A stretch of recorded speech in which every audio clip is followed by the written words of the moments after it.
এই মাটি চাষ করতে করতে জীবনটা চলে গেল, কিন্তু অভাব কি আর পিছু ছাড়ে? এ কি, কোদালটা যেন কিছুর সঙ্গে ঠেকলো। আরে, এটা তো পুরনো একটি হাঁড়ি। ভিতরে কি আছে দেখি। ইয়া আল্লাহ, এত সোনা! এ তো গুপ্তধন।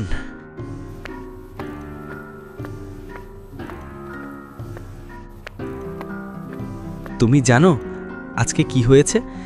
আজ মাটি করতে গিয়ে দেখে একটি হাঁড়ি, তার ভিতর আবার সোনারও। এই যে দেখো। তুমি কি বললে? সোনা? এটা কি সত্যি সোনা? হ্যাঁ, জমিতে কাজ করতে গিয়ে কয়েকটি সোনা পেয়ে গেছি। এ তো আল্লাহর রহমত। এখন তো আমাদের অভাব থাকবে না। এই সোনা দিয়ে কতদিন চলবো? আজ আছে, কাল শেষ। আমি বরং জমিটা বিক্রি করে দিই। এই সোনা দিয়ে কয়েক মাস চলবো, তারপর আবার সেই আগের মতোভাবে চলতে হবে। কিন্তু জমির দাম বেশি করে বিক্রি করলে ছেলে মেয়ের ভবিষ্যৎটা গড়তে পারবো। তুমি শুধু মজনুর বউয়ের সাথে গিয়ে বলবে আমি মাঠে কাজ করার সময় কিছু স্বর্ণ পেয়েছি। কি বলছো এসব? সবাইকে জানিয়ে দিলে তো আরও ঝামেলা সৃষ্টি হবে। আর জমি বিক্রি করে কত টাকা পাবে শুনি? সেগুলো শেষ হয়ে যাবে, তারপর চাষ করার জায়গাটাও হারাবে। তুমি শুধু দেখে যাও আমি কি করি। এই জমি দিয়েই আমরা বড় হব। যাই, বাজারে গিয়ে স্বর্ণগুলো বিক্রি করে আসি।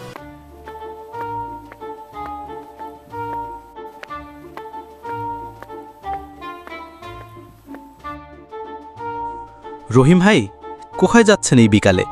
আজ মাঠে কাজ যাওনি? একটু স্বর্ণের দোকানে যাই ভাই, কিছু স্বর্ণ আছে, তা বিক্রি করব, পরে দেখা হবে।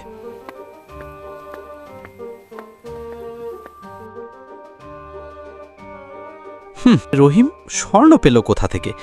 বিষয়টা খোঁজ করতে হবে তো। আমার বউয়ের মুখে বলতে শুনেছি, রহিমের বউ বলেছে রহিম নাকি মাঠে কাজ করতে গিয়ে সোনা পেয়েছে, সেগুলোই হয়তো বিক্রি করতে যাচ্ছে। তাই নাকি? তাহলে তো রহিমের সাথে কথা বলতে হবে। এই জমিটা আমি কিনে ফেলব।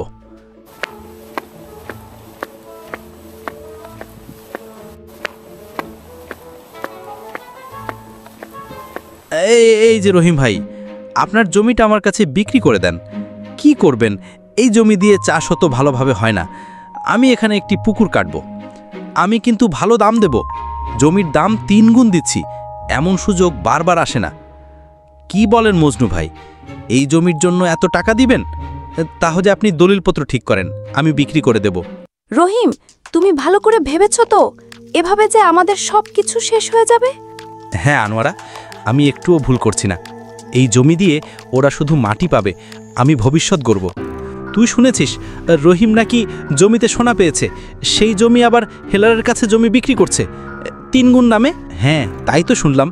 জমিতে নিশ্চয়ই অনেক সোনা আছে, এই জন্যই তো হেলাল জমিটি কিনেছে। না হলে এমন দাম দিয়ে এই জমি কেনে? হেলাল এখন ওই জমিতে রাত দিন খোঁড়াখুড়ি করছে। মনে হয় সেও স্বর্ণ খুঁজতেছে।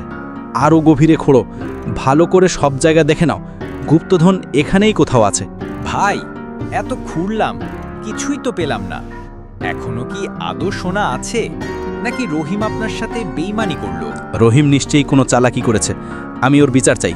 রহিম, হেলাল অভিযোগ করছে তুমি তাকে ঠকিয়ে জমি বিক্রি করেছ। ও যা বলছে সেসব কি সত্য বলছে? চেয়ারম্যান সাহেব, আমি তো জমির নিচে গুপ্তধন আছে তা বলে জমি বিক্রি করিনি। এমনকি আমি তার কাছে যাইনি জমি বিক্রি করতে।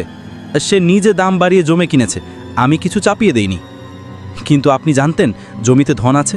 আমি জানি, আমি কিছু স্বর্ণ পেয়েছিলাম, তবে জমিতে আরও ধন আছে এটা আমি কিভাবে জানব?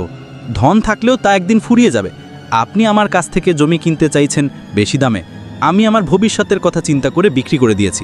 এখন এটা আপনার জিনিস, আপনি যা ভালো বোঝেন তাই করবেন। হেলাল, লোভে পড়ে কাজ করলে এমনই হয়।